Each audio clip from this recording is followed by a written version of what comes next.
Welcome to Still Plays Galaxy Heroes. This is Conquest, and today is Sector 4 basic format. We are looking at the feats, the squads that we used for them, the discs that were collected and what I swapped into, and then looking at the boss nodes in detail.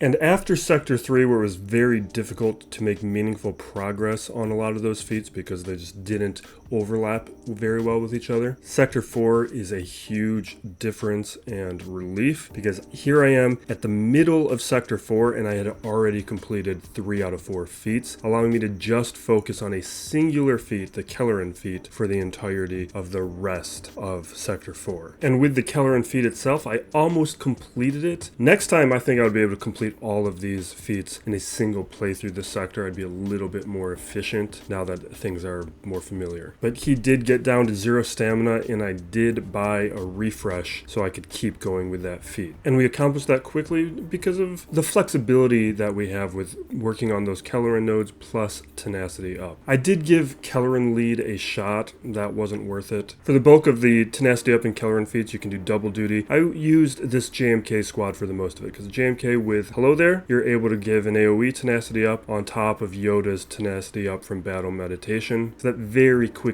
gets that feat done. I did try Kelleran lead, that was useless. And I did keep going with JMK lead until his stamina got low. Around 30-40%, he started losing battles. And from there, I switched to a JML squad. And with JML, it didn't matter if Kelleran was getting low on stamina because he's hiding behind a tank and we have Jedi Knight Rev in there with Savior. I also did change data discs a few times during this sector. With the Blight, it was just this Remnant squad. There's nowhere else to do it unless you just make a different fusion of Remnant or Nightsister characters, which is useless. The squad is super powered. But the big thing is I accomplished it basically in a single attempt. And I did it up against troopers. They aren't going to be very good at preventing the decay mechanic. So Blight spreads very quickly. And because there are so many troopers that are reviving, you get a lot of opportunities to spread that Blight, and in a single attempt essentially I finished it, which freed up more nodes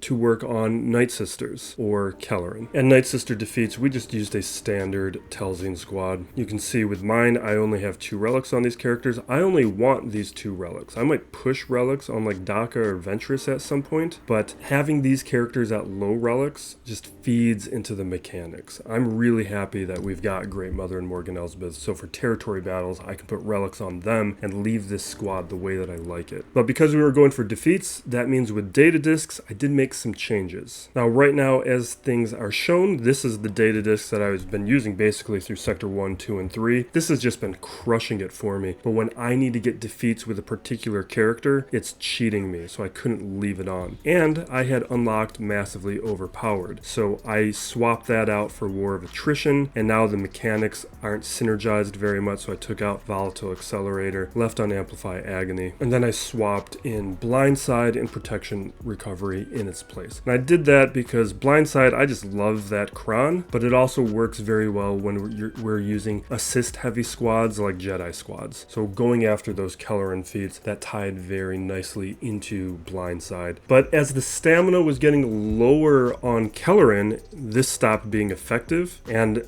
I was already done with the Nightsister feat, so I didn't care about defeats anymore. I swapped back in War of Attrition and Volatile Accelerator and finished off the sector with this and moved into Sector 5 with this set. With my choices at the first fork, we had an Amplify Agony, a Helping Hands, Certain Defeat. 2 of those we already have in the inventory, and Amplify Agony, I have a blue one. And down below we were looking at Last Rites and Assertive Command. In this case, I had skipped a green Amplify Agony during Sector 3. I almost grabbed Last Rites here, but I just went for 1 more Amplify Agony. Having 3 of those is nice. At the crossroads, more Certain Defeat, we got an Ability Exhaust, some great junk in the middle, and more Certain Defeats down below. I think this time, I don't even remember what I grabbed, Honed Skills or something? And it was Honed Skills at that node. At the next crossroads, we got a Decay and a Blindside. I already have Blindside. And then when we're looking at Helping Hands. Helping Hands, if that was 2 dots, I might consider it, but 3 dots just takes up too much space. I took the Decay Turn Meter that I can pair with Volatile Accelerator, War of Attrition, and figure out some things with it. At the boss node, we got Ruthless Offense, which I was very tempted by. We have Vitality and Ruthless Offense. Vitality, I skipped a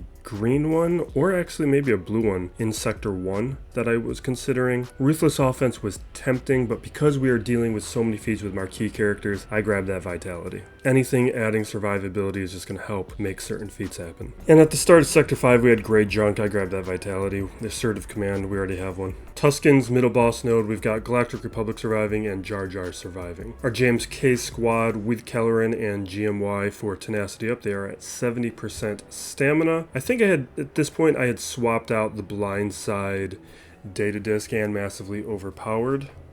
And I think I should have had it on for this node, because you see we can't be landing dots here.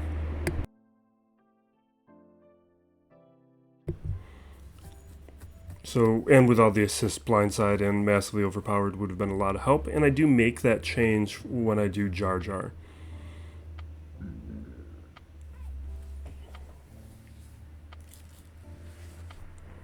It just takes a minute. I'm going after Tuscan because it all falls apart once Tuscan's gone, even though he's pretty tough, but with JMK able to land that healing immunity, it's negating a lot of the mechanics, and we also have methods to eliminate the stun.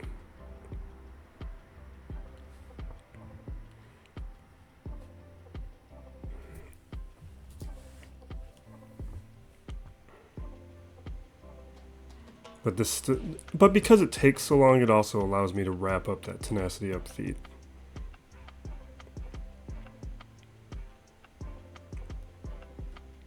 And you can see how Blindside would be so helpful right there. He would add so many exposes. But now you'll see that without Chieftain, everything else just is knocked out quickly.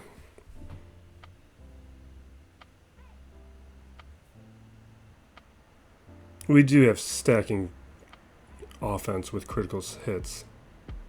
With our Jar Jar attempt, I changed my data disks to the Massively Overpowered Blindside combo. I also had that Assertive Command where we were getting assists on basic, along with DK turn meter. At this point, my Gungans were at 50%, but a lot of this is going to be strategy. In this case, you do not want to go after Chieftain. I had a few attempts where I went after Chieftain first.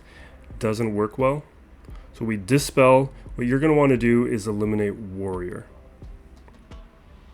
And remember certain mechanics. When you use basic with Jar Jar, when he has, or when the enemy has 3 debuffs, there's chance of a death mark and other mechanics. You want to be remembering how the Jar Jar event functioned. It can help out here. The other thing that you need to remember is Tarpals dispels on basic. And with all the protection up here, with all of the buffs, that dispel on basic is really valuable. So Warrior went down pretty quickly. I decided to go out for the other side characters just because they're going to be easier. And you can see what Massively Overpowered is doing.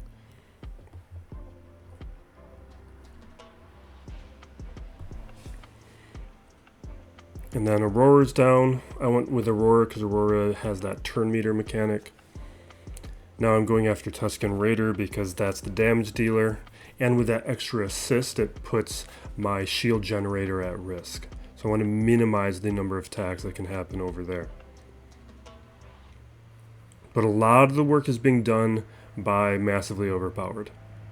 And Blindside, really.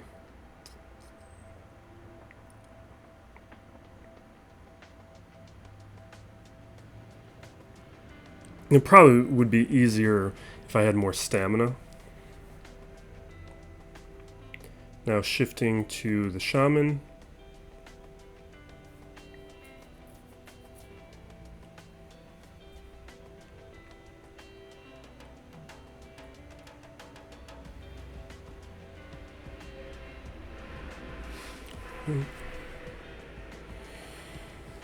And now there's just not going to be much momentum around, so the Chieftain will be much easier to manage and we knock him out. With our boss node, we got Zerg and no Empire. You can see my 0 stamina Kelleran and my Remnant squad, which was untouched for this sector, so they're at full stamina.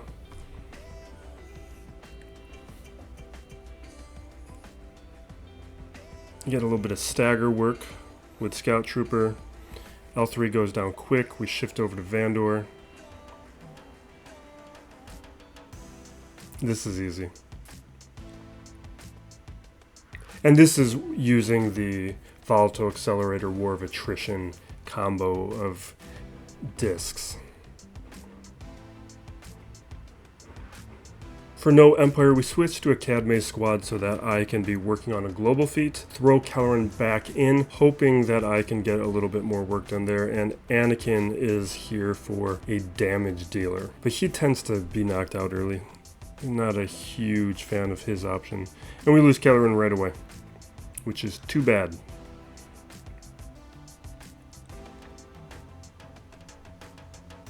But we already have 3 stars on the node from the previous attempt.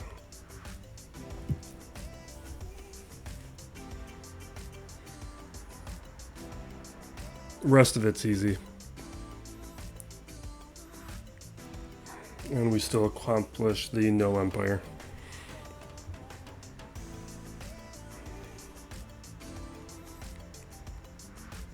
Just without that extra Kelleran.